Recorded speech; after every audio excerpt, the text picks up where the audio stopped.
Shalom, selamat sore jemaat yang dikasihi Tuhan. Kurang semangat. Shalom, selamat sore jemaat yang dikasihi Tuhan. Shalom. Mari semua teriakan haleluya 3 kali. Haleluya, haleluya, haleluya. Puji nama Tuhan, berikan sorak-sorak bagi Tuhan. Puji Tuhan, terima kasih saudara-saudara dikasihi Tuhan. Boleh kembali datang di tempat ini, kita boleh kembali berkumpul di tempat ini. Dimana saya percaya semua karena kuasa Tuhan, semua karena hadirat Tuhan yang bawa kita datang di tempat ini. Sebelum kita lebih lagi memuji Tuhan, bersorak-sorak, mengagungkan Tuhan, mari saja kita satu dalam doa, kita sama-sama berdoa, kita angkat tangan kita untuk membawa ibadah kita pada saat ini. Kami bersyukur Tuhan buat kasih setiamu dalam kehidupan kami Tuhan. Kami boleh terkumpul di tempat ini Tuhan, semua karena kasih-Mu Tuhan dalam kehidupan kami. Kami berdoa membawa ibadah kami pada saat ini, kuasa Roh Kudus bekerja, hadir memenuhi setiap kami di tempat ini. Kami yang melayani bahkan jemaat-Mu yang ada di sini, yang ada di rumah Engkau senantiasa hadir buat setiap mereka Bapa. Kami berdoa mengambil alih ibadah kami pada saat ini dari awal pertengahan hingga berakhirnya sebentar Tuhan. Kami percaya kebenaran firman-Mu mengubahkan kami di tempat ini. Pujian penyembahan mengubahkan kami di tempat ini lebih lagi Tuhan. Terima kasih Bapa di surga, berdoa buat rekan-rekan kami, teman-teman kami yang pada saat ini dalam perjalanan, tibakan mereka di tempat ini Tuhan, bersama dengan kami memuji Engkau. Terima kasih Bapa di surga, kami siap bersorak-sorak, kami siap bergirang Tuhan, karena kebaikan-Mu dalam kehidupan kami. Terima kasih yang sepakat untuk memuji Tuhan lebih lagi, sama-sama kita katakan amin. Berikan sorak-sorak bagi Tuhan. Haleluya. Semua bangkit berdiri saudara. Saja semua bangkit berdiri. Haleluya. Saat ini kita akan membawa pujian yang lebih lagi kepada Tuhan. Karena kebaikan Tuhan, karena anugerah Tuhan dalam kehidupan kita. Haleluya. Semua bersama-sama bertepuk tangan. Kami datang bawa pujian bersama memuji-Mu Tuhan. Satukan suara dan nyanyikan sorak lagi kami datang bawa pujian bersama memuji-Mu Tuhan. Satukan suara dan nyanyikan sorak. Yes, haleluya.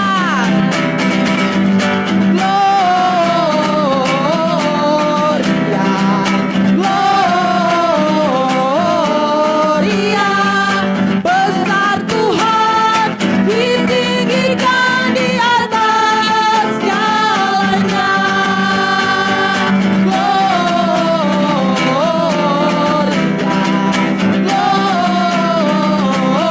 Gloria, besar Tuhan, ditinggikan puji Dia. Gloria, haleluya. Lebih lagi saat ini kita bawa pujian kita yang terbaik bagi Tuhan. Yes. Katakan, kami datang bawa pujian bersama memuji-Mu Tuhan. Satukan suara dan nyanyikan sorak sekali lagi katakan, kami datang bawa pujian bersama memuji-Mu Tuhan.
Yesus. Jemaat silakan duduk.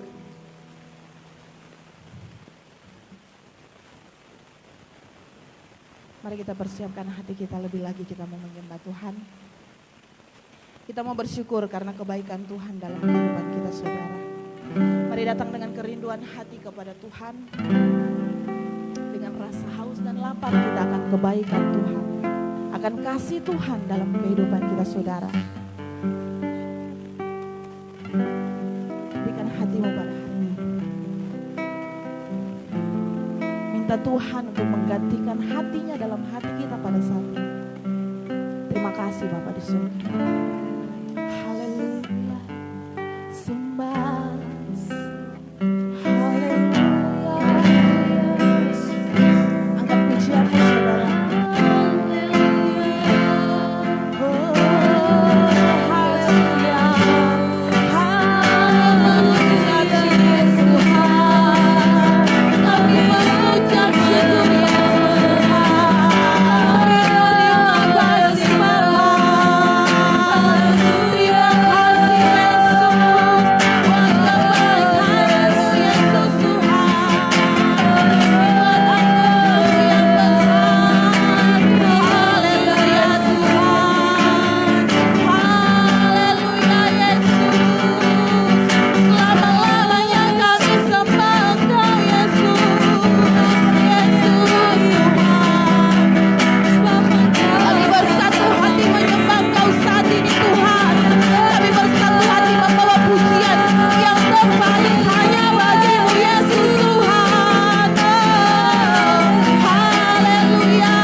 Pada saat ini kami datang dengan kerinduan hati kami lebih lagi, Yesus.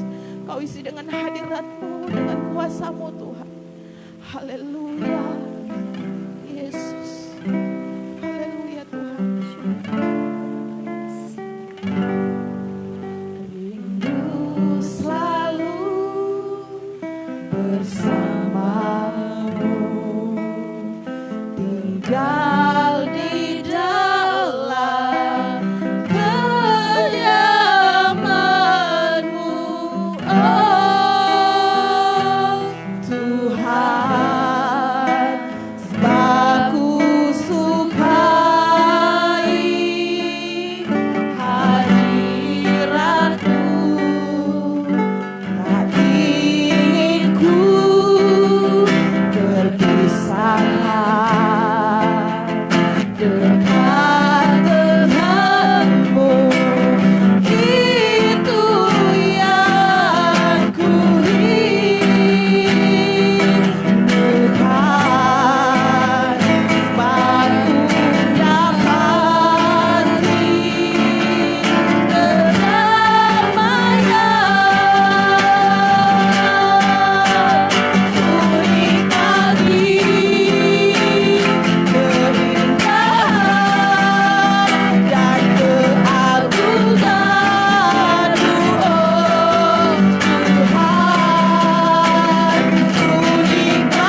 kami tidak bisa apa-apa tanpa Engkau Tuhan.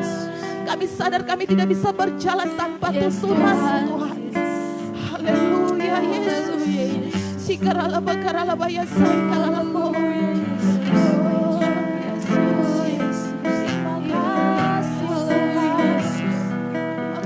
Terima kasih Bapa yang baik. Haleluya. Bila Engkau tak besertaku ya Tuhan, ku tak mau berjalan.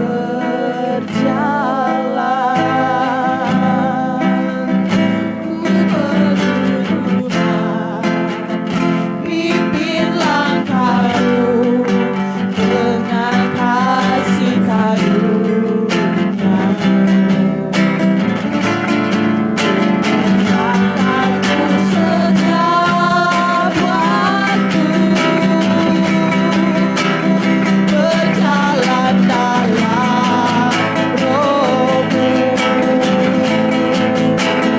Nyatakan Tuhan kemuliaan-Mu dan berjalanlah gemilang bersamaku. Engkau tak besertaku,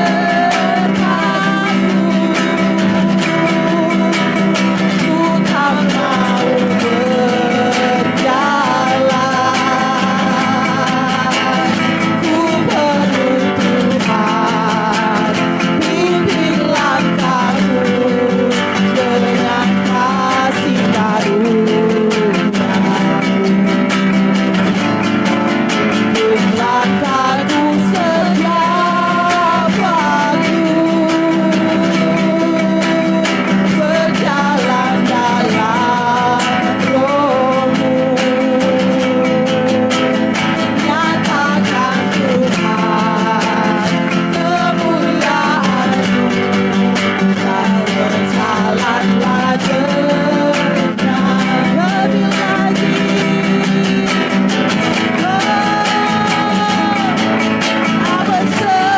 Besertaku ya Tuhan, kami tidak bisa berjalan tanpa Engkau Yesus Tuhan.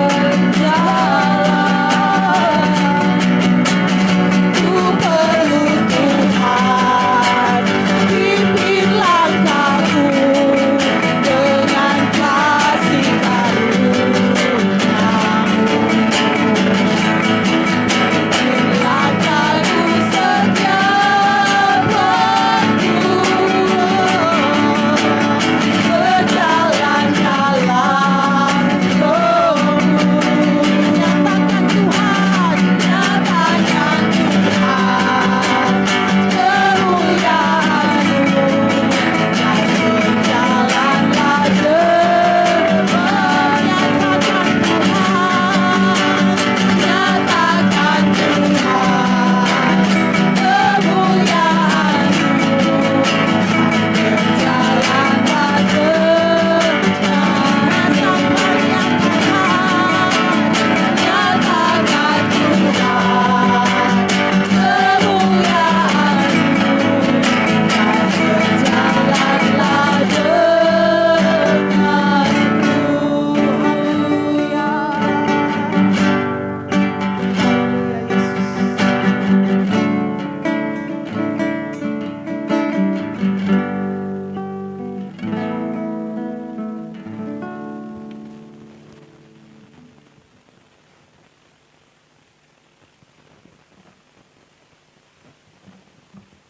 Kita satu dalam doa. Kiranya nyata kemuliaan Allah atas tempat ini. Nyata kemuliaan-Mu di dalam setiap hati kami Tuhan. Berbicara atas kami. Tuhan, kami percaya ketika Injil-Mu disampaikan, Engkau akan menyertai dengan sebuah tanda-tanda yang ajaib. Terjadi pemulihan, terjadi kesembuhan, terjadi pertobatan, terjadi kelepasan. Dan biarlah itu terjadi malam ini di dalam nama Yesus. Terjadilah atas kehidupan kami Tuhan.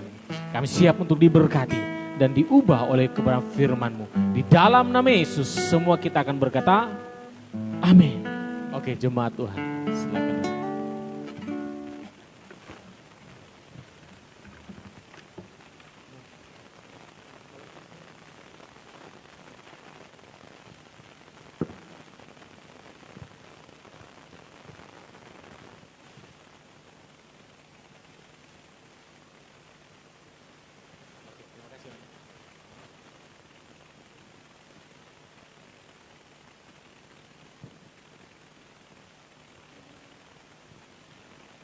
Shalom. Semuanya shalom. Apa kabar hari ini? Puji Tuhan, luar biasa. Terima kasih yang baru pertama kali bergabung dengan kita. Salam kari, salam kasih karunia. Silakan perkenalkan namamu. Ya silakan, ada teman baru kita. Halo Nanda. Masih sekolah? Sekolah di mana?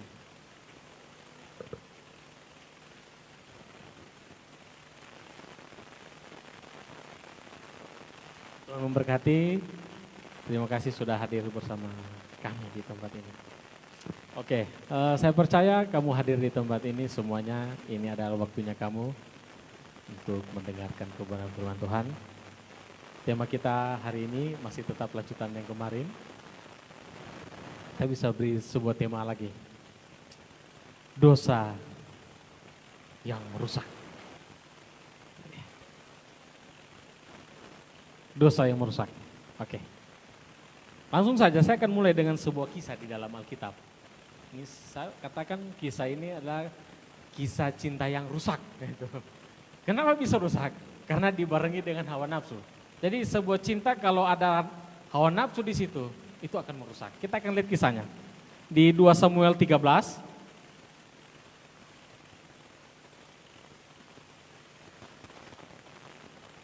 Samuel pasal 13.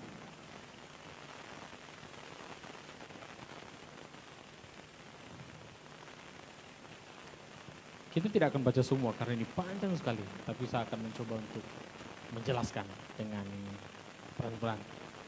Kita baca dulu ayat 1 dan dengan ayatnya yang kedua. 2 Samuel pasal 13 ayat 1 dan ayat 2. Sudah dapat? Katakan amin. Oke, kita baca 3, 2, 1.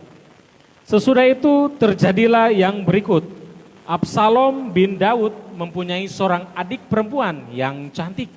Namanya Tamar. Dan Amnon bin Daud jatuh cinta kepadanya.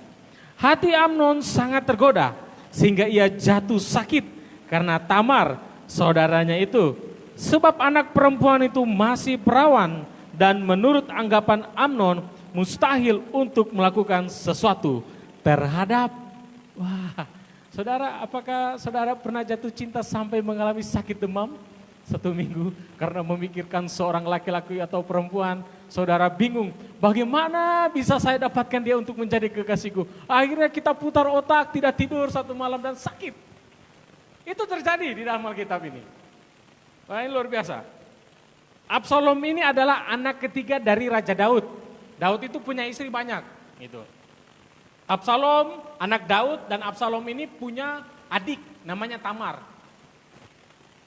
Tamar ini cantik, kata Alkitab. Dia cantik. Dan dia masih perawan. Wah, itu luar biasa. Ada Amnon. Amnon ini anak sulung, anak pertama dari Raja Daud. Tapi dari istri yang berbeda lagi. Jadi Absalom, Tamar, dan Amnon ini, mereka ini saudara tiri. Mereka ini saudara tiri. Saudara tiri. Amnon ketika melihat Tamar, dia jatuh cinta dengan Tamar. Firman Tuhan katakan, hatinya tergoda. Saudara, kamu pernah tergoda dengan pasangan kamu atau yang lain? Pasti tergoda, ya kan? Tapi kalau saudara tergoda dengan sesama jenis, itu aneh itu. Tuhan tidak pernah menciptakan laki-laki untuk jadi perempuan dan perempuan untuk jadi laki-laki. Itu jenis yang berbeda. Tuhan tidak pernah menghendaki hal itu. Oke, kita lanjut. Jadi suatu ketika Amnon ini jatuh cinta. Dia lihat Tamar, cantik sekali. Dan bagi Amnon itu mustahil untuk dapatkan Tamar. Tidak mungkin dia bisa memiliki Tamar. Tidak mungkin. Bahkan untuk mau melakukan hal yang kotor bagi saya, hal yang negatif itu juga sulit. Karena Tamar ini belum pernah bersentuhan dengan laki-laki. Dia tidak pernah baku-baku dengan laki-laki. Jadi bagi Amnon, aduh, Saya mau dapatkan cintanya dan saya mau melakukan yang tidak senonoh, itu tidak mungkin. Bagaimana Amnon mencoba untuk putar otak. Laki-laki nih, hati-hati.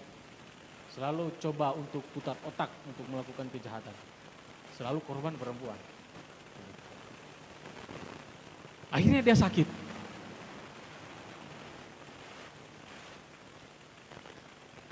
Saya lanjut di ayat 11. Ketika gadis itu menghidangkan kepadanya supaya ia makan. Jadi ketika Amnon sakit ini, dia ini pura-pura sakit gitu. Pura-pura sakit dia. Jadi dia suruh dengan, nanti kita lihat kisahnya bagaimana ini bisa terjadi. Tapi saya tidak akan bahas itu dulu. Jadi dia menyuruh Daud, panggilkan Tamar, ayah. Karena saya sakit. Suruh dia untuk buatkan kue supaya kue itu, makanan itu bisa saya makan langsung dari tangan dia. Oh, Daud tidak ada berpikir yang aneh-aneh. Karena dia pikir itu kan adiknya, tidak mungkin dia akan berbuat yang jelek untuk adiknya, sesuatu yang jahat. Jadi panggil Tamar. Panggil Tamar, masuk ke kamarnya Amnon. Lanjut, tetapi gadis itu berkata kepadanya. Saya ulang dari ayat 11 saja. Ketika gadis itu menghidangkannya, ini makanan untuk Amnon, kepadanya supaya ia makan. Dipegangnyalah tangan gadis itu dan berkata kepadanya, marilah tidur dengan aku, adikku. Diajak adiknya tidur. Ayat 12. Tetapi gadis itu berkata kepadanya, tidak kakakku, jangan perkosa aku, sebab orang tidak berlaku seperti itu di Israel. Jangan berbuat noda seperti itu. Dan aku, kemanakah ku bawa kecemaranku? Dan engkau akan dianggap sebagai orang yang bebal di Israel. Oleh sebab itu berbicaralah dengan raja, sebab ia tidak akan menolak memberikan aku kepadamu. Ayat 14. Tetapi Amnon tidak mau mendengarkan perkataannya, dan sebab ia lebih kuat daripadanya, diperkosanyalah dia lalu tidur dengan dia. Wah. Saudara, cintanya Amnon ini cinta yang rusak. Cinta yang rusak. Kenapa rusak? Yang pertama, dia mau tidur dengan adiknya sendiri. Terus yang kedua, kenapa rusak? Karena cintanya tidak tulus. Dia memandang Tamar, melihat kecantikan kemolekannya, itu bukan berdasarkan kasih Allah. Dia bukan untuk mau menikahi Tamar. Amnon tidak pernah meniat untuk menikahi Tamar. Amnon melihat Tamar hanya untuk ingin bersetubuh dengan dia. Inilah dosa yang sangat merusak. Kenapa ini bisa terjadi, saudara? Kita kembali dari kisahnya Daud. Ketika Daud berhubungan badan dengan Betseba, ini adalah kutuk generasi yang terjadi di keluarga Daud. Daud, ketika Nathan menegur Daud, ketika dia berbuat dosa, Daud bertobat. Dan Nathan berkata, Nabi Nathan kepada Daud, engkau tidak akan mati. Tetapi ada konsekuensi dari Allah yang akan kau tanggung di dalam keluargamu. Istrimu akan diperkosa oleh anak-anakmu. Ternyata bukan cuma itu. Ada yang namanya hubungan seks di dalam keluarga. Itu akibat kutuk dosa ketika Daud berhubungan dengan Betseba. Wah, kita kalau baca ini ternyata konsekuensi Daud ini banyak. Bayangkan bertahun-tahun dia tanggung. Tuhan tetap pulihkan dia. Tuhan tetap pulihkan Daud. Tuhan itu mengasihi Daud. Tuhan itu mengasihi manusia. Semua orang dikasihi Tuhan, tetapi Tuhan tetap membenci dosa. Garis bawah itu. Tuhan itu membenci dosa. Tuhan mengasihi kita. Kita berbuat dosa, kasih Allah tidak berubah. Allah tetap mengasihi kita. Tapi ingat, Tuhan benci dengan dosa. Setiap kali kita berbuat dosa, pasti ada akibat. Sebab dan akibat itu ada, akan kita tanggung. Gitu. Jadi saudara, cinta yang dibarengi hawa nafsu bukanlah cinta yang tulus. Saudara harus tahu, hawa nafsu itu merusak. Sedangkan cinta itu menjaga. Itu dia. Cinta itu menjaga, hawa nafsu itu merusak. Kita lihat kisahnya. Lanjut lagi, ayat 14. Tetapi Amnon tidak mau mendengarkan perkataannya dan sebab ia lebih kuat daripadanya. Diperkosanya dia lalu tidur dengan dia. Ayat 15. Kemudian timbullah kebencian yang sangat besar. Kebencian yang sangat besar pada Amnon terhadap gadis itu kepada Tamar.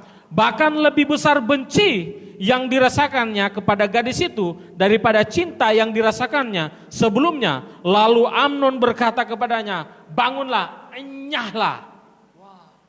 Perhatikan kisah ini, perhatikan. Amnon ini jatuh cinta. Cinta sekali dengan Tamar. Tapi ketika dia sudah mendapatkan apa yang diinginkan, cinta itu pudar. Cinta itu berubah menjadi kebencian. Inilah cinta yang merusak, saudara. Sangat-sangat merusak. Cinta yang salah itu melahirkan dosa. Dan akibat dari dosa adalah kerusakan. Kerusakan hubungan kita dengan Allah. Yang pertama. Kerusakan kita dengan dirinya kita sendiri. Gambar diri kita rusak. Ketika kita bikin dosa. Yang ketiga, hubungan kita dengan orang lain rusak. Orang yang awalnya kita cintai. Ketika kita, bagi laki-laki, ketika laki-laki mendapatkan sesuatu yang diinginkan dari perempuan, percayalah saudara, 100% saya tidak akan meleset perkataanku. Laki-laki itu tidak akan pernah bisa menghormati perempuannya. Percayalah. Kenapa? Dia sudah dapat apa yang dia mau. Apa lagi? You mau pergi, pergi aja. Terserah. Saya bisa dapat perempuan lain. Amnon seperti itu.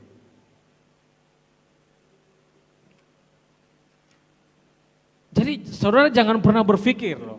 Kita jangan pernah berpikir seperti ini. Saat kita melakukan dosa dengan pacar kita, dasarnya cinta. Sorry, itu bukan cinta. Cinta tidak ada di situ. Karena saya sudah katakan tadi, cinta itu menjaga. Cinta tidak merusak. Cinta tidak akan pernah merusak. Cinta itu menjaga saudara. Cinta yang seperti apa? Kasih agape. Kasih yang Allah ajarkan untuk kita. Kasihilah Tuhan Allahmu seperti dirimu sendiri. Kasihilah sesamamu seperti engkau mengasihi dirimu. Kalau engkau mengasihi sesamamu, kalau engkau mengasihi dirimu, engkau akan mengasihi orang lain. Bayangkan loh, kenapa bisa seperti itu? Amnon jatuh cinta di pasalnya yang kedua. Ayat pertama dan ayat kedua. Amnon itu cinta dengan Tamar. Kok tiba-tiba di ayat 15 dikatakan, kebenciannya itu lebih besar daripada cinta yang awalnya. Sangat dia benci Tamar. Sampai-sampai dia bentak, keluar kau, enyah kau dari hadapanku. Kalau kita baca ayat selanjutnya, dia suruh sama pegawai-pegawainya, bawa keluar itu perempuan, sanda butuh dia lagi. Tamar sakit hati loh. Ingat ketika kita jatuh dalam dosa itu, gambar diri kita rusak, sakit hati kita. Sakit, menyesal. Itu yang terjadi dengan Tamar. Tamar menyesal. Bahkan hubungan Amnon dengan Absalom rusak. Adik kakak rusak. Kalau kita baca kisah selanjutnya, Absalom bunuh Amnon. Kenapa? Karena dia perkosa adiknya. Terjadi pembunuhan di dalam keluarga. Itu konsekuensi dari keluarga Daud. Padahal si Tamar sudah bilang, jangan buat begitu kak. Beritahu ke raja. Kalau kau memang mau menikahi saya, pamit dengan Raja Daud ayah kita. Dia pasti kasih kok. Saya mau juga jadi istrimu. Tapi Amnon tidak mau dengar karena memang dasarnya cintanya nafsu, bukan cinta. Jadi orang kalau sudah nafsu, firman Tuhan dia mau dengar, tidak bisa didengar. Jangan dosa. Belakangan deh. Yang penting saya buat dulu. Nanti bertobat. Konsekuensi jadi. Saudara harus tahu gini, dosa ketika kita minta ampun, dosa itu tidak aktif lagi. Kutuknya putus. Tapi kalau dosa kita nikmati, itu jalan terus. Itu efeknya pasti jalan terus kalau dinikmati. Kalau sudah berdoa minta ampun dan diampuni, ada pengakuan, stop, selesai di situ. Tapi selama dosa berjalan dan kita nikmati, konsekuensi kutuk-kutuk dari dosa itu tetap turun sampai generasi ke generasi. Itu dia. Jadi inilah akibat dari dosa.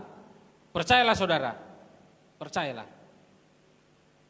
Laki-laki itu tidak akan pernah bisa menghormatimu. Tidak akan pernah bisa. Kamu jangan kaget dan kamu jangan heran.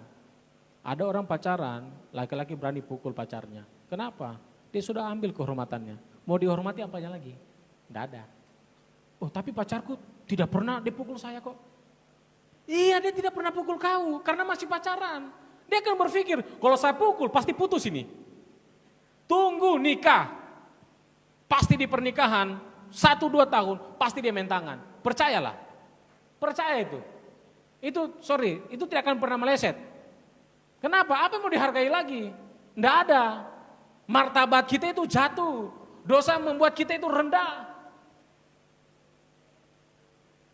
Untuk kaum Hawa, perempuan, jaga dirimu baik-baik. Jaga. Itulah kehormatan. Itulah hadiah yang terindah ketika engkau nikah nanti.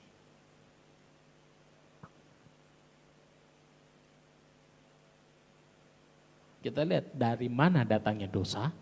Maksudnya dosa percabulan ini. Datangnya dari mana? Dari kutuk, keturunan. Dari Daud. Turun ke Amnon.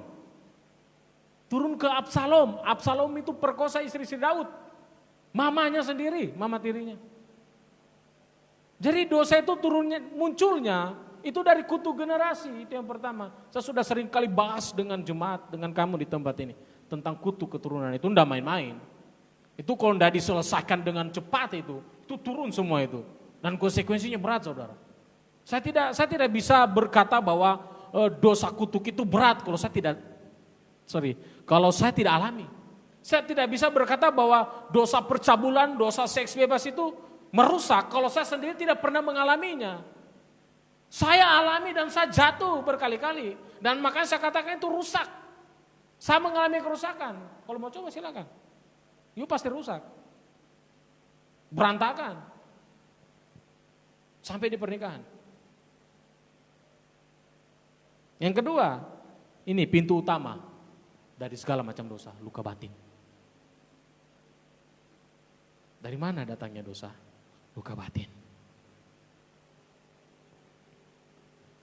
Jadi luka batin itu juga tidak main-main itu. Jadi kita dalam pelayanan pelepasan itu 2 hal itu harus diselesaikan.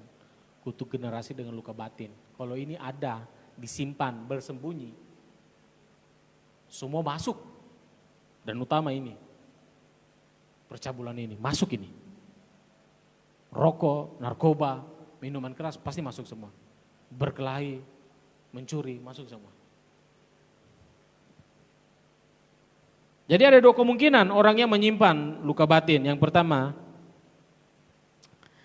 dia tidak nyaman dengan seseorang. Akhirnya gonta-ganti pasangan, enggak cocok. Enggak cocok, enggak cocok, enggak cocok. Yang kedua, orang yang mengalami luka batin atau menyimpan luka batin, dia akan berusaha mencari rasa nyaman. Berusaha mencari rasa nyaman. Ketika dia mendapatkan seseorang yang dia rasa nyaman, dia akan beri semua. Semua, sampai dengan yang itu. Dia akan kasih, kenapa nyaman? Itu kesalahan, fatal. Itu fatal. Dia akan berikan apa saja. Yang ketiga, dari mana datangnya dosa ini? Salah memilih sahabat, salah pilih teman. Datangnya di situ juga. Kutuk generasi selesai didoakan, putus. Luka batin selesai didoakan, selesai. Putus semua. Tapi kita salah pilih sahabat, jatuh lagi. Coba kita lihat, kita kembali ke ayat ini. Ayat 3 dari pasal 13 ini, 2 Samuel. Saya bacakan. Amnon mempunyai seorang sahabat bernama Yonadab, anak Simei, kakak Daud. Berarti ini ponakannya mungkin. Tidak, sepupu lagi nih. Oh ya, sepupunya. Jadi Amnon punya sahabat, yaitu sepupunya sendiri, yaitu Yonadab namanya. Anak Simea, kakak Daud. Yonadab itu seorang yang sangat cerdik. Wah, ternyata Yonadab ini cerdas orangnya. Cerdas. Ayat 4. Katanya kepada Amnon, "Hai anak raja, mengapa engkau demikian merana setiap pagi? Tidakkah lebih baik engkau memberitahukannya kepadaku?" Kata Amnon kepadanya, "Aku cinta kepada Tamar, adik perempuan Absalom, saudaraku itu." Lalu berkatalah Yonadab kepadanya, "Berbaringlah di tempat tidurmu dan berbuat pura-pura sakit. Apabila ayahmu datang menengok engkau, maka haruslah engkau berkata kepadanya, 'Izinkanlah adikku Tamar datang memberi aku makan.' Apabila ia menyediakan makanan di depan mataku, sehingga aku dapat melihatnya, maka aku akan memakannya dari tangannya. Saudara-saudara, jadi akar dari dosa ini, kejahatan Amnon yang dia lakukan kepada Tamar itu karena dia salah pilih sahabat. Salah pilih sahabat. Yonadab itu orang yang cerdas, orang yang cerdik, dia bisa menyelesaikan sebuah teka-teki, bisa memberikan sebuah saran, tapi sarannya salah. Amnon mendengarkan sebuah saran yang salah. Amnon mendapatkan sebuah nasihat yang salah.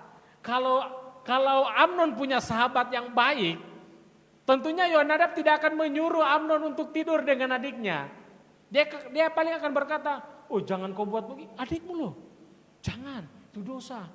Kau akan dibunuh sama Raja Daud, ayahmu sendiri. Kalau kamu menginginkan dia, nikahi dia.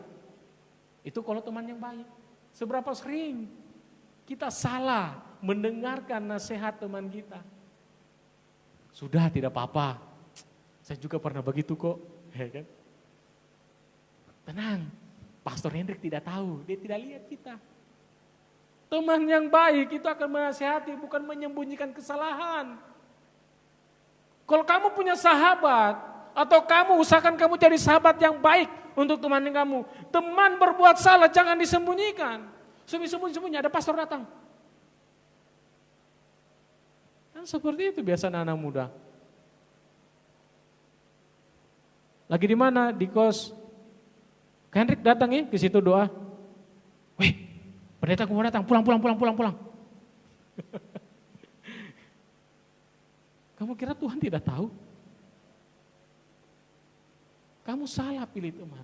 Saudara, Mazmur pasal 1 berkata, berbahagialah orang yang tidak mendengarkan nasihat orang fasik. Bahagia yang di mana? Tidak jatuh dalam dosa. Kenapa kita harus dengar? Sekalipun teman kita berjubah rohani, rajin ke gereja, tapi hidupnya tidak sesuai, jangan dengarkan. Jangan didengarkan saudara. Kamu tahu, apa yang kamu lihat tiap hari, apa yang kamu dengar setiap hari itu transfer ke kamu. Kamu lihat teman kamu di kos bawa pacar, kamu diam, tidak masalah. Besok dia bawa lagi, kamu diam. Besok dibawa terus, kamu lihat apa yang dilakukan, kamu lihat. Akhirnya kamu bawa pacar kamu juga datang ke kos. Kenapa? Dari mana? Karena kamu lihat teman kamu seperti itu. Tidak apa-apa. Oh berarti saya boleh juga. Kamu lihat pacar kamu, teman kamu ciuman. Oh tidak apa-apa, kamu ikut. Karena apa yang kamu lihat, kamu dengar itu transfer ke pikiran kamu, masuk dalam hati dan kamu tindaki, lakukan. Seberapa sering kita salah memilih teman? Sorry, cari teman bukan masalah cari nyaman. Tapi apakah teman itu memberikan dampak bagus, positif bagi rohanimu? Kalau tidak memberikan dampak, cuma rasa nyaman. Mungkin nyaman itu salah. Kenyamanan yang salah, itu keliru saudara. Jadi otak dari kejahatan Amnon ini itu Yonadab. Ini kurang ngajar ini Yonadab ini. Bukannya dia lindungi temannya supaya tidak berbuat dosa. Dia dukung. Tidak apa-apa, saya juga begitu. Tenang saja, sama-sama kita jalani kok. Kok ke neraka sama-sama? Soalnya saling menasihati. Salah, ayo bertobat. Ayo masih ada pengampunan. Ayo tidak apa-apa kita pergi doa, ayo doakan. Itu. Nah itu kan lebih keren seperti itu.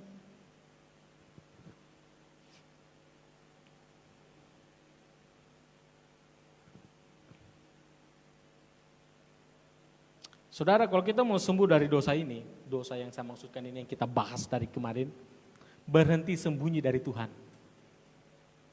Berhenti sembunyi dari gembalamu. Berhenti sembunyi dari teman-teman rohanimu. Selama engkau masih sembunyi, itu tidak akan pernah sembuh. Tidak akan pernah sembuh. Dosa ini benar-benar merusak saudara. Benar-benar merusak. Kita lihat apa saja kerusakan yang didapati oleh dosa ini. Tapi menurut saya lebih baik kita mencegah daripada mengobati. Sekalipun bisa diobati tapi sakit. Sakit sekali. Pertama, akibat dari dosa percabulan yaitu rusaknya gambar diri seseorang. Itu sudah pasti. Ketika kita lakukan itu, secara otomatis gambar Allah di dalam kita, kan Tuhan berkata manusia diciptakan segambar dan serupa Allah. Ketika dosa ada di dalam kita, gambar Allah, citra Allah itu rusak. Rusak total. Gambar diri atau identitas yang rusak. Orang yang gambar dirinya rusak itu ada dua. Pada umumnya, sekalipun banyak. Saya cuma kasih dua saja. Karena saya berpikir kalau saya bahas semua ini pasti akan panjang sekali. Jadi saya coba untuk ringkas. Jadi seseorang yang gambar dirinya rusak, yang pertama agresif. Dalam hal kritis. Ingin tampil perfect, sempurna, sekalipun dia tidak bisa dapatkan kesempurnaan itu, dia berusaha untuk sempurna. Agresif. Yang kedua pasif. Pendiam, menutup diri, ada rasa trauma, penyesalan, takut berlebihan, takut ini, takut itu. Dan munculnya dari mana? Gambar diri yang rusak. Saya akan cepat. Yang kedua, hilangnya rasa berharga. Maksudnya malu. Orang kalau gambar dirinya rusak atau jatuh di dalam dosa ini, dia cenderung malu. Tapi anehnya, dia malunya hanya di dalam gereja. Tapi kalau kumpul dengan teman-teman yang tidak seiman, yang tidak takut akan Tuhan, suaranya paling keras itu. Ribut dia berani bicara. Tapi kalau di dalam gereja, tidak berani dia mau bicara. Dia takut, malu.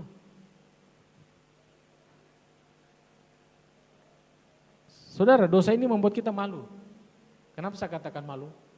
Memang membuat orang sangat malu. Coba saya bertanya, mau sembahma kita diberikan pertanyaan. Siapa yang pernah mencuri? Semua angkat tangan, siapa pernah mencuri? Siapa pernah berbohong? Siapa pernah berbohong? Coba tanya, siapa yang pernah berzina? Tidak ada yang berani angkat tangan. Karena dosa ini memang membuat orang malu. Malu sekali. Kalau kita mau sembuh saudara, berhenti bersembunyi. Saya pernah saya dilayani waktu saya mau bertobat.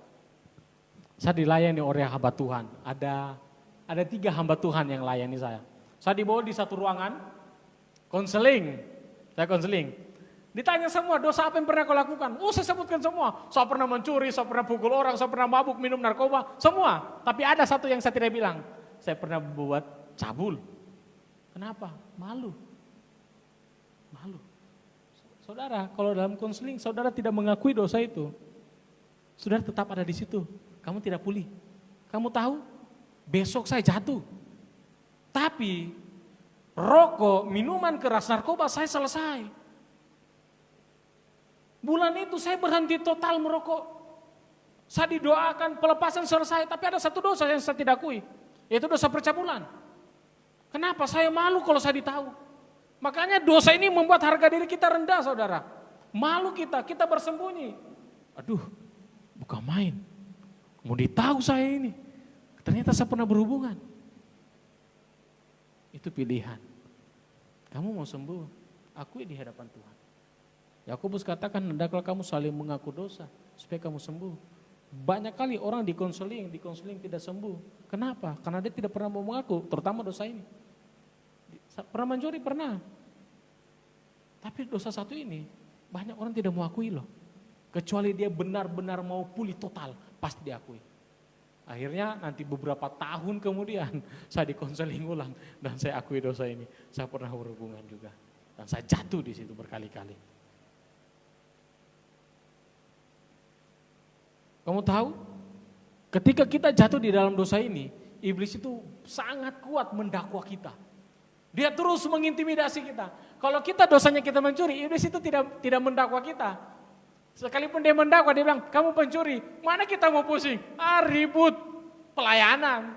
Tapi coba kalau kita jatuh dalam dosa ini, mau berdiri di sini kita malu. Mau ke gereja kita malu. Karena iblis mendakwa, kamu tidak pantas, kamu tidak layak. Apa yang kamu buat tidak ada harganya. Kamu itu sudah jatuh berkali-kali, tidak pantas kau pelayanan. Iblis begitu. Kenapa? Karena kita tidak pernah mengakui dosa itu, saudara. Iblis terus intimidasi. Kalau dosa yang lain, intimidasi setan itu tidak kuat. Tapi khusus yang ini, kencangnya minta ampun. Sampai-sampai kalau kita benar-benar percaya dengan perkataan si setan, kita terhilang dari Tuhan. Hilang kita. Oh iya betul ya, udah pantas saya. Dan iblis berkata, lebih asik di luar kau nongkrong di kafe daripada kau di gereja. Lebih asik dengan teman-temanmu sana. Mari coba pergi di sana. Akhirnya hilang. Karena memang intimidasinya sangat kuat, saudara.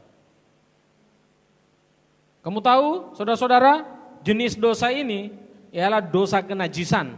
Dosa ini membuat orang-orang itu benar-benar rendah diri, bukan rendah hati, rendah diri. Kalau rendah hati itu buah-buah roh, memang kita harus rendah hati. Tapi kalau rendah diri itu dari setan. Ini dosa kenajisan, kotor. Yang ketiga, dampak dari kerusakannya, keuangan mengalami kebocoran. Kita kerja setengah mati. Ada pemasukan tapi bocor kemana-mana. Karena memang sifatnya dosa itu mengambil apa yang kita punya. Iblis itu mengambil, dia pencuri, datang hanya untuk mencuri, membunuh dan membinasakan. Tapi Tuhan datang memberikan kita hidup yang kekal, damai, sejahtera. Poin keempat, kerusakan yang terjadi akibat dosa ini ialah hilangnya gairah akan hal-hal rohani. Kalau orang sudah hilang gairah, lama-kelamaan dia akan lumpuh, rohaninya lumpuh. Jadi dosa ini bukan dosa main-main loh. 1 Korintus itu dikatakan seperti ini. Dosa percabulan, kalau dosa lain itu kamu lakukan di luar tubuh, tetapi dosa ini itu kamu lakukan di dalam tubuh kamu sendiri. Artinya memang merusak diri kita. Dosa itu merusak. Tidak ada gairah untuk, malas saya berdoa. Malas saya baca kitab. Pergi gereja, ada teman ajak, kita lebih pergi di sana. Kan memang gairahnya hilang. Tidak bergairah datang.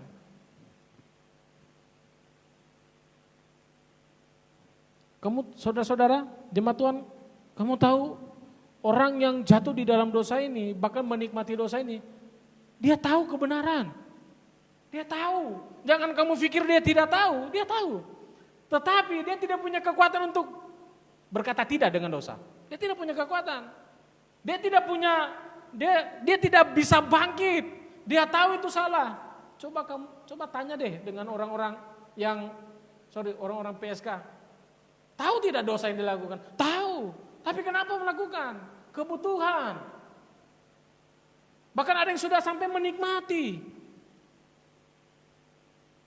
Dosa kalau sudah dinikmati, sulit lepas itu. Sulit lepas. Ibaratnya itu ketika seseorang yang makan di tempat sampah.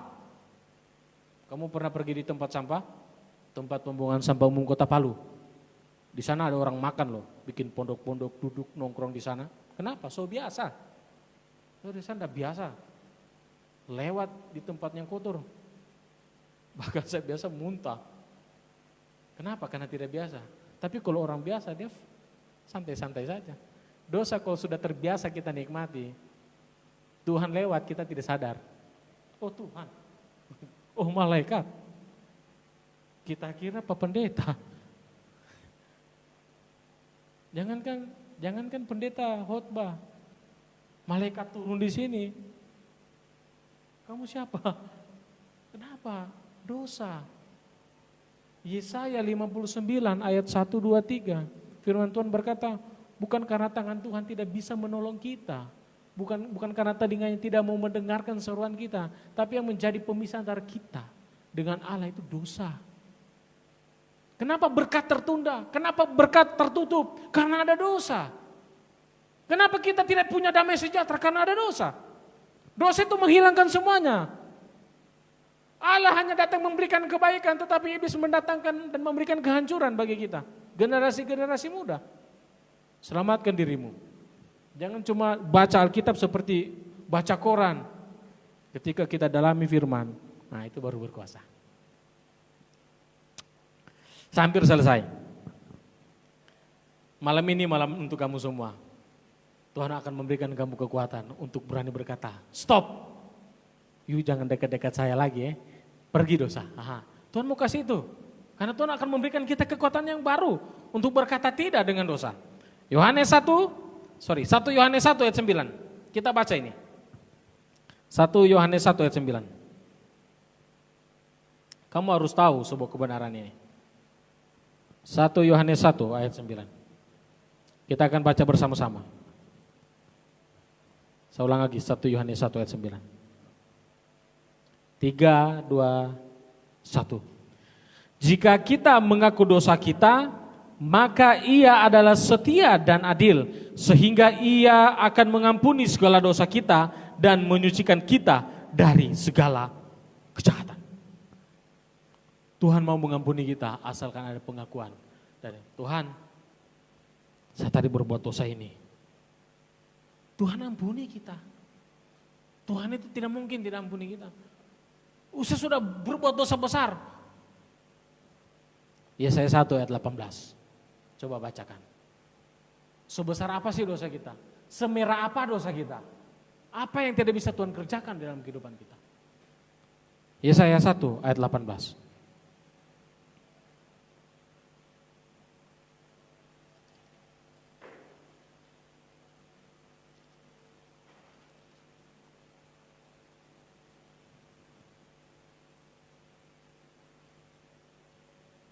Yesaya 1 ayat 18, mari kita baca bersama-sama. 3, 2, 1. Marilah baiklah kita berperkara firman Tuhan. Sekalipun dosamu merah seperti kirmizi, akan menjadi putih seperti salju. Sekalipun berwarna merah seperti kain kusumba, akan menjadi putih seperti bulu. Seperti bulu domba. Tuhan loh, murah hati, mau pulihkan kita. Yang penting ada pengakuan dari mulut kita. Saudara, Tuhan itu datang memberikan kita hidup dan mau memberkati kita dari kita masa muda.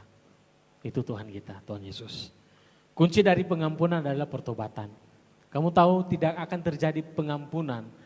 Tidak akan terjadi pengampunan kalau tidak ada pertobatan. Tidak ada terjadi pertobatan kalau tidak ada yang namanya pengakuan dari mulut kita.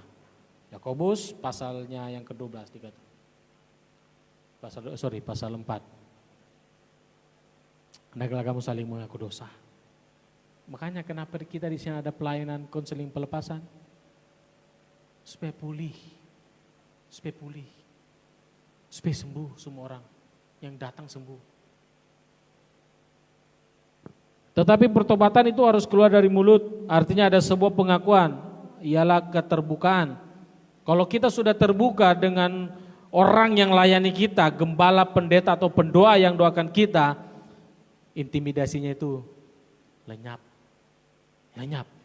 Dia tidak akan intimidasi kita. Jadi kamu harus percaya, setelah selesai didoakan ada pengakuan, percaya, terima dengan iman, pengampunan sudah ada. Pengampunan itu sudah ada. Tidak besok, hari ini kalau ada pengakuan, selesai di sini. Tuhan maunya seperti itu. Kenapa? Supaya saudara tidak jatuh lagi ke dalam dosa yang sama. Untuk tidak jatuh di dalam dosa, setelah kita mengaku, setelah kita minta ampun, jangan liar. Jangan liar ke sana kemari di dalam komunitas. Ngapain dalam komunitas? Proses pemulihan itu bertahap, saudara. Bertahap, tidak. Kenapa? Efek-efeknya tetap masih ada kok. Kita keluar, ada godaan. Ya kan? Apalagi kita punya pacar. Dengan dia sudah melakukan, terus kita didoakan pulih, pergi dengan dia, jatuh. Makanya harus tetap ada dalam komunitas, dimuridkan, karena proses pemulihan itu bertahap, pengampunan itu total langsung, tapi pemulihannya bertahap saudara, bertahap sampai kapan? Sampai benar-benar total bersih. Efek-efeknya hilang, itu yang Tuhan mau dari kita. Terus jauhi, hindari tempat-tempat di mana kita bisa jatuh. Saya jatuh di mana? Tempat-tempat sepi. Jangan ke tempat-tempat sepi. Itu. Saya jatuh di mana dengan teman? Jangan kumpul dengan teman yang seperti itu.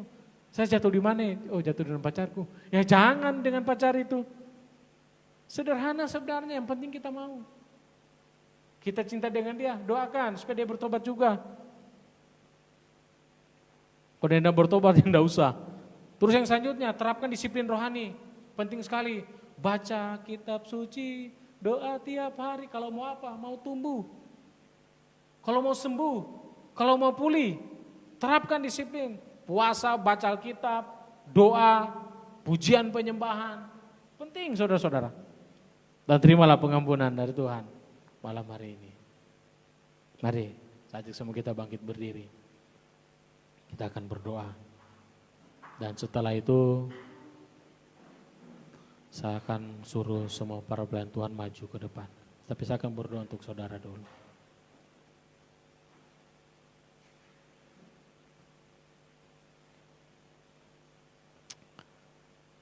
Bapa, kami bersyukur karena Tuhan yang kami sembah Tuhan yang baik. Bapa, malam hari ini kami mengaku kami berdosa di hadapan-Mu Tuhan. Bapa, ampuni kami Tuhan. Dosa yang pernah kami lakukan beberapa tahun yang lalu. Kami pernah melakukan dosa minggu kemarin, bulan kemarin, bahkan kemarin hari Tuhan. Bahkan mungkin hari ini Bapak, kami jatuh. Kami tahu Tuhan pengampunan-Mu tetap ada. Ketika kami mengaku dosa, Engkau setia, Engkau adil, Engkau mengampuni dan menyucikan kami, Engkau bersihkan kami. Tidak ada yang sukar bagi Engkau Tuhan. Ampuni kami, ampuni Tuhan. Dan kami mengaku kami berdosa dan bersalah. Dalam nama Yesus malam hari ini aku berdoa kepada Engkau di dalam nama Yesus. Hari ini Tuhan memberikan Engkau kekuatan untuk berani berkata tidak kepada dosa. Untuk berani menolak. Tuhan memberikan engkau kekuatan untuk bangkit. Dan engkau tidak jatuh lagi di dosa yang sama. Engkau akan terus berjalan, berlari. Sampai ke garis yang sudah Tuhan tentukan. Dan hari ini Bapak kami minta kasih karunia-Mu. Kasih karunia yang besar. Biarlah itu turun Tuhan. Atas semua anak-anak muda-Mu di tempat ini. Bahkan untuk mereka yang mendengarkan firman Tuhan ini. Engkau berharga di hadapan Tuhan. Dan Tuhan mengasihi engkau. Muliakanlah Allah dengan tubuhmu. Dan Tuhan memberkati engkau. Tuhan mengampunimu. Dan Tuhan memulihkanmu dalam nama Yesus. Terima dengan iman. Haleluya. Amin. Silakan duduk jemaat Tuhan.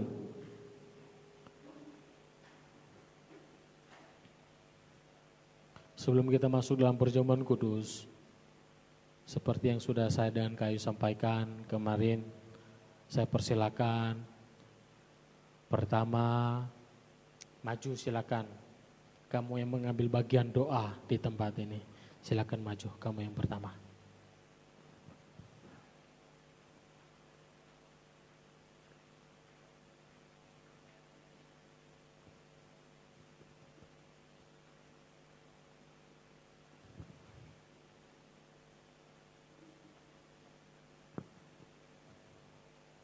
Jadi yang saya panggil dalam yang mengambil bagian pertama, yang mengambil bagian dalam pendoa, silakan maju supaya saya tahu mana yang saya mau doakan nanti.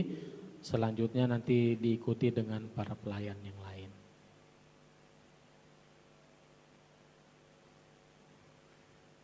Oke, jadi yang mengambil bagian dalam doa syafaat, dalam tim doa 3 orang, kamu harus tetap ada di menara doa Jumat, setiap hari Jumat. Kamu ada tetap untuk menjaga, karena adalah penjaga-penjaga yang sudah ditetapkan Tuhan. Oke, selanjutnya silakan maju. Para pelayan-pelayan Tuhan yang mengambil dalam pelayan altar. Silakan maju. Dosa tunggu temanmu, maju saja.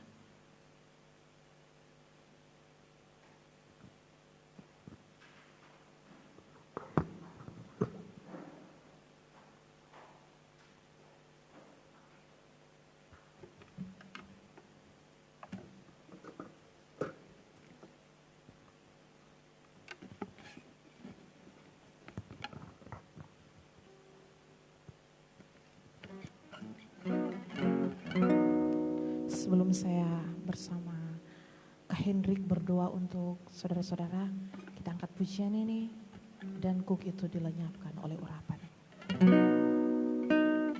Haleluya Yesus.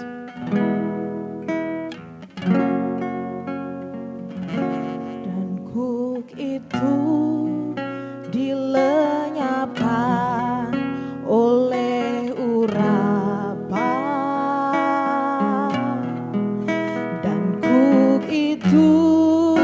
Dilenyapkan oleh urapan.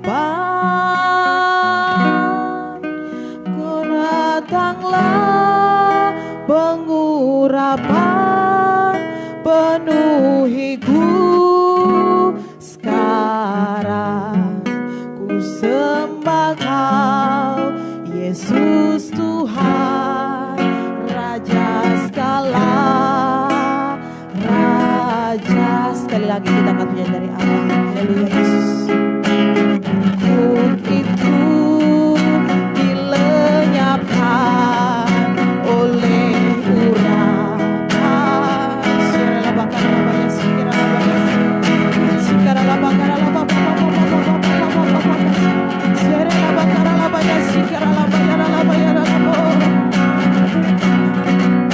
Oh datanglah pengurapan penuhiku sekarang. Ku sembah Kau Yesus Tuhan Raja segala Raja. Ku terima urapanmu penuhiku dalam nama Yesus Tuhan. Terima. Ku terima urapanmu sekarang. Oh datanglah pengurapan penuhiku sekarang. Ku sembah Kau Yesus Tuhan Raja segala Raja. Ku terima urapanmu penuhiku, penuhi setiap kami Tuhan. Ku terima urapanmu sekarang. Katakan terima kasih oh Yesusku, karena kuasa urapanmu. Ku sembah Kau Yesus Tuhan Raja segala. Ku terima urapanmu dalam nama Yesus. Terima pengurapan dari arah hal ini dalam nama Yesus. Terima penuh dalam nama Yesus, penuh dalam nama Yesus.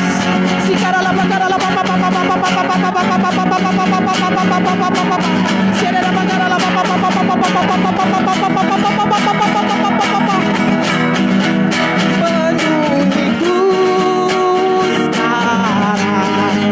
Ku sembah Kau Yesus Tuhan Raja segala. Oh kami terima, ku terima urapanmu penuhiku, memenuhi setiap jiwa di tempat ini Tuhan.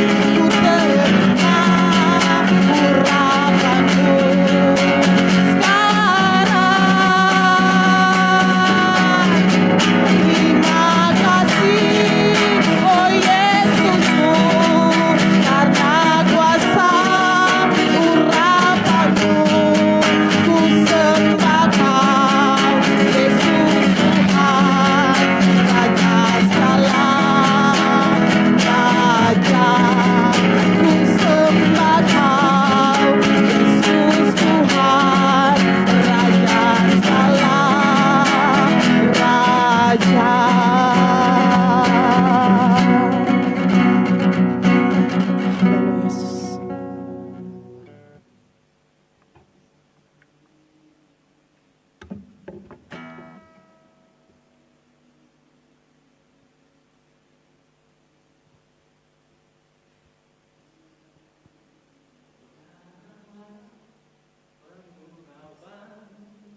Haleluya Yesus. Ku sembah Kau Yesus Tuhan Raja segala Raja. Ku terima urapanmu penuhiku. Ku terima urapanmu sekarang. Terima kasih oh Yesusku, karena kuasa urapanmu. Ku sembah Kau, Yesus Tuhan, Raja segala raja. Dan kuk itu dilenyapkan oleh urapan, dan kuk itu dilenyapkan oleh urapan. Oh datanglah pengurapan, penuhiku sekarang. Ku sembah Kau, Yesus Tuhan, Raja segala raja. Ku terima urapan-Mu, penuhiku. Ku terima urapan-Mu sekarang. Terima kasih, oh Yesusku, karena kuasa urapan-Mu. Ku sembah Kau, Yesus Tuhan, Raja segala raja. Haleluya. Dalam nama Yesus, dalam nama Tuhan Yesus, dalam nama Tuhan Yesus, dalam nama Yesus, dalam nama Yesus, dalam nama Yesus, dalam nama Tuhan Yesus. Sikarala bakar. Ku terima urapan-Mu, penuhiku. Terus jangan berhenti, Tuhan belum selesai. Tuhan mau terus mengisi engkau sampai engkau menjadi orang-orang yang perkasa. Anak-anak muda yang perkasa, anak-anak muda yang takut akan Tuhan, anak-anak muda yang hebat. Engkau dipakai Tuhan secara luar biasa. Hari ini waktunya Tuhan memakai engkau. Dalam nama Yesus.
Malam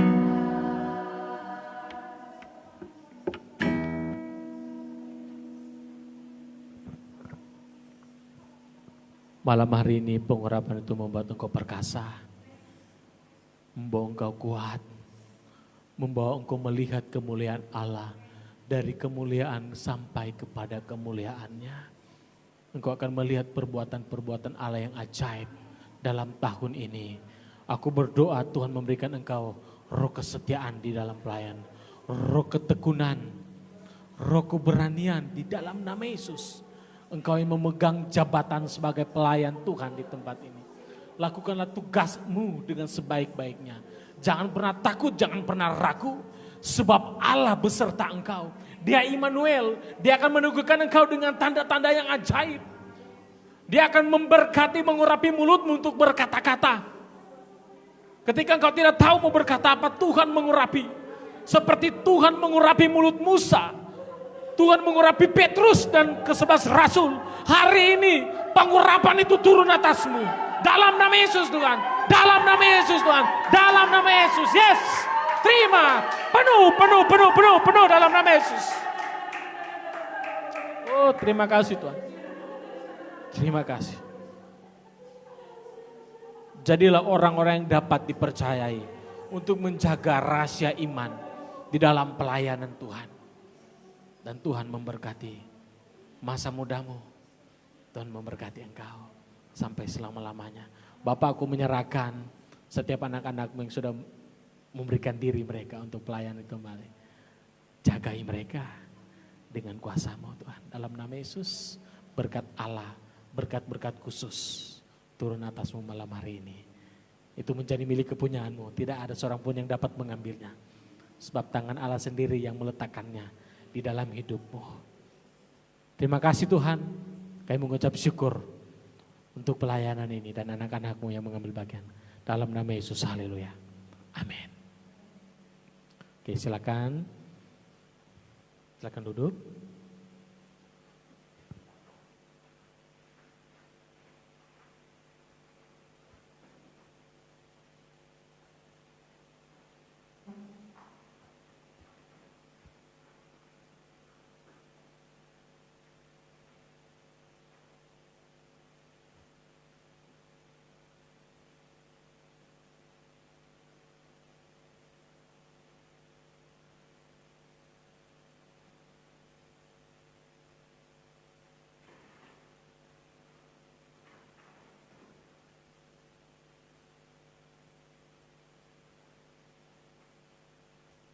Oke, jemaat Tuhan, kita akan masuk dalam perjamuan kudus.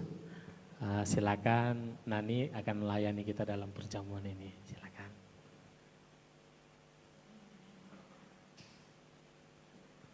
Nani sama singer naik ke depan. Yang melayani Saudari Tina. Layani kita untuk pembagian perjamuan kudus hari ini.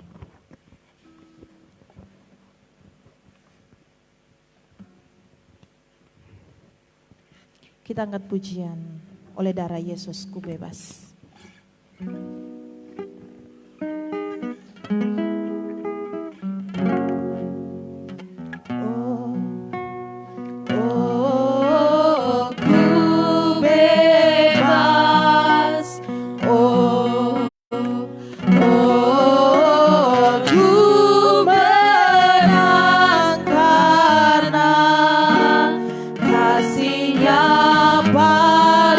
Padaku dan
kasih-Nya padaku dan hidupku menang.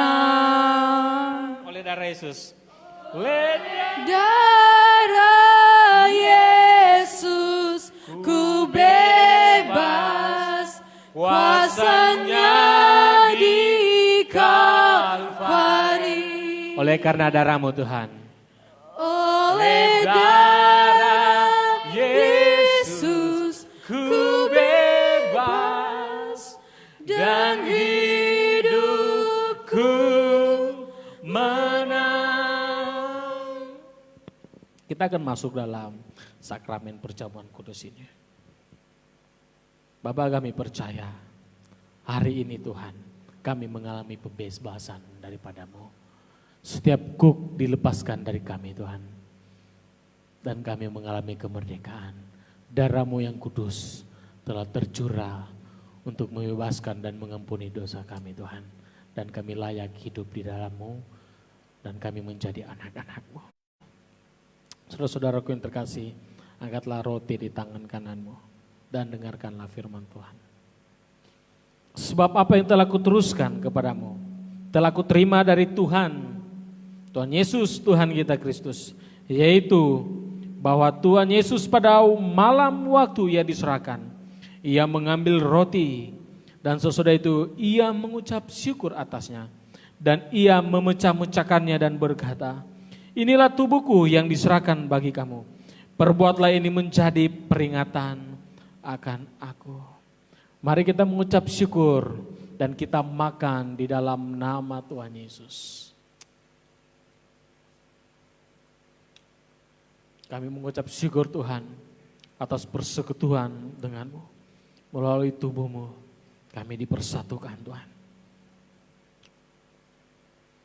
Demikian juga Ia mengambil cawan sesudah makan lalu berkata, cawan ini adalah perjanjian baru yang dimateraikan oleh darahku, yang telah ditumpahkan untuk menebus setiap dosa-dosa umat manusia.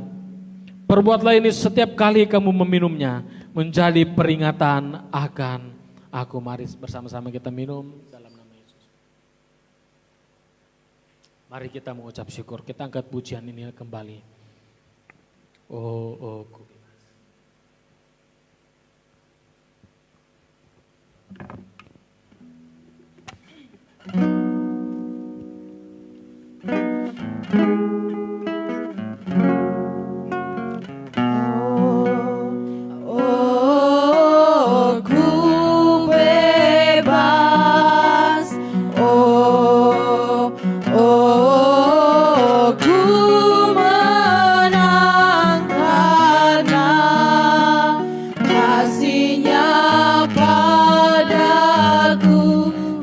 dan hidupku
mengucap syukur buat saat ini Tuhan. Kami terima pembebasan, kami terima kelepasan daripadamu Tuhan. Kami terima pemulihan daripadamu. Kami mengucap syukur buat karyamu, keselamatan yang kau berikan buat kami di tempat ini. Dan kami menerima keselamatan itu di dalam nama Yesus. Terima kasih buat pengurapan yang baru kami terima di tempat ini Tuhan. Dalam nama Tuhan Yesus, haleluya, haleluya. Amin. Silakan duduk saudara.